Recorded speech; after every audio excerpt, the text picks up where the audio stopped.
Xtaqt nara argumenti solidi bi provi xjentifiċi, kliem Ingrid Brownrigg, membru fl-eżekuttiv tal-Partit Nazzjonalista u eks-kandidata fl-elezzjoni ġenerali li kienet intervistata mill-ġurnal Illum dwar il-liġi tal-Unjoni Ċivili.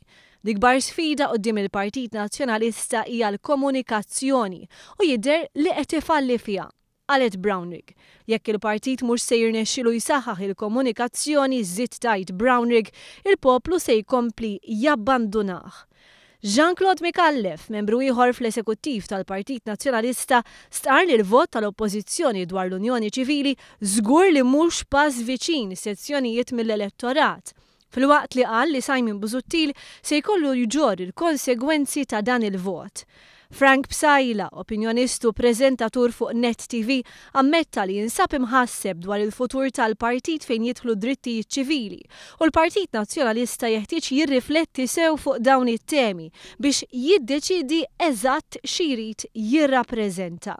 Fi kliem Frank Psajla, min fih dan il-Partit Nazzjonalista ma jridx jara s-sinjal ta' żminijiet, ikun aħjar jekk iwarrab bil-kwiet.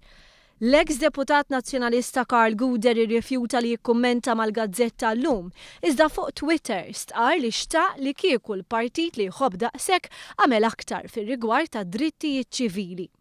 Intant sorsi li tkellmu mal-ġurnali Torċa stqarrew li l-Eżekuttiv Nazzjonalista kien favur li l-Oppożizzjoni tivvota favur il-liġi dwar l-Unjoni Ċivili, iżda meta d-diskussjoni daħlet fih dan il-grupp parlamentari, Simon Busuttil kellu jaċċetta li l-vot ikun astensjoni, inkella kien jara qatt ta' riżenji. Fosthom tal-Viċi Kap Beppe Fenekadami u d-deputat Claudio Grech. Il-Gazzetta kulħadd tajt li kienu 3 deputati nazzjonalisti li kienu qed jeddu b'riżenja mmexxija minn Beppe Fenekadami. Simon Busuttil jidher li kellu jimxi kontra qalbu ma jmurx għal vot ħieles għaliex kien joħroġ ċar li m'għandux saħħa ta' mexxej.